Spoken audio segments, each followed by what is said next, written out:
जय भीम साथियों आज हम बात करेंगे बीजेपी के छलावे की और जन विरोधी नीतियों की। तो जैसा कि आप सभी जानते हैं, बीजेपी की सरकार राज्य में भी है और केंद्र में भी है, लेकिन दुर्भाग्य की बात यह है कि हमारे जरूरी मुद्दों पर काम करने की जगह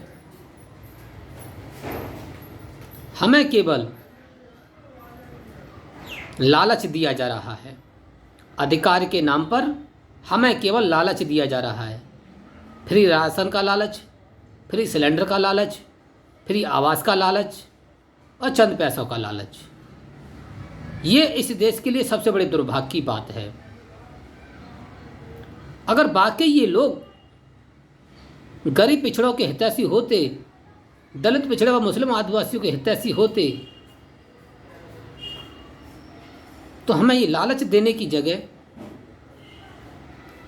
हमें ज़मीन देते, शिक्षा देते, स्वास्थ्य अच्छी देते, अच्छे रोजगार की व्यवस्था करते।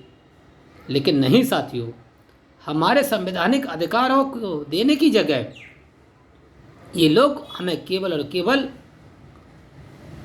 फ्री के नाम पर लालच दिया जा रहा है।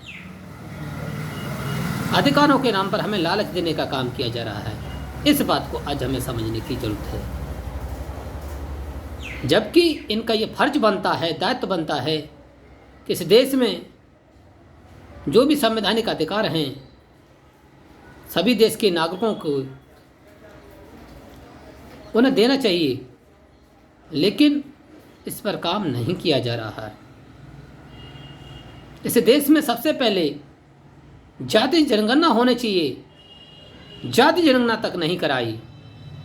कहने के तो ये ओबीसी हितैषी बताते हैं, दलित हितैषी बताते, पिछड़े हितैषी बताते हैं, लेकिन जाति जनगणना तक इन्होंने नहीं कराई। नौकरी और रोजगार देने की तो दूर की बात है। और अब जब चुनाव का वक्त आया तब इन्होंने बोला और कह रहे हैं कि 5 साल हम फ्री राशन देंगे, सिलेंडर देंगे, फ्री आवास देंगे। इस तरह के हमें लालच देने का काम वर्तमान की बीजेपी सरकार कर रही है।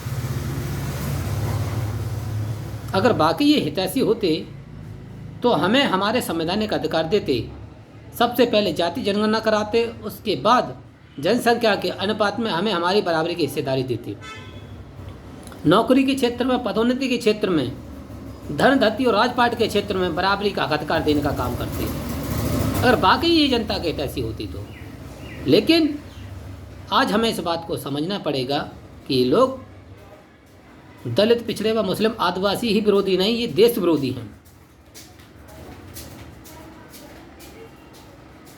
अगर देश विरोधी ना होते तो ये इस तरह की राजनीति नहीं करते, गंदी फ्री का लालच नहीं देते, इंसानों को अच्छी शिक्षा देने का काम करते, रोजगार देने का काम करते, जो कि इनके हाथ में है, इनके बस में है। जाति जनगणना कराना इनके हाथ में है, इनके बस में है, लेकिन नहीं जाति जनगणना कराई इन्होंने। नहीं देना चाहती है हमारे हक अधिकार। तो इसलिए साथियों, आज हमें अपनी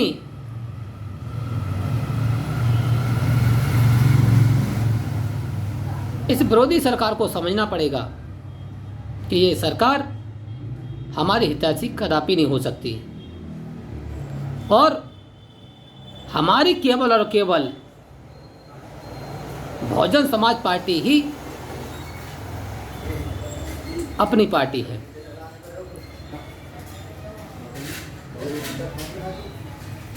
जब तक हम लोग अपनी सरकार नहीं बनाएंगे तब तक हमें हमारे संवैधानिक अधिकार हमें नहीं मिलेंगे। इसलिए साथियों, आज मैं आपसे एक अपील करने आया हूं कि हमें अपनी सरकार बनानी होगी, हमें अपनी बहुजन समाज पार्टी की सरकार सत्ता में लेकर के आनी होगी, तभी हमें हमारे अधिकार मिलेंगे। कब तक हम इन ब्राह्मणवादी और पूंजीपतियों की सरकार बनाते रहेंगे? कब तक हम इनके झांसे में आते रहेंगे? इस बात को आज हमें समझना पड़ेगा साथियों।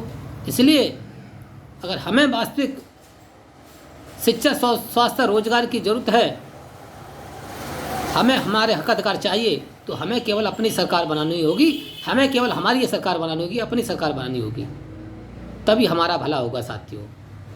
इस बात को आज हमें समझने की ज़रूरत है।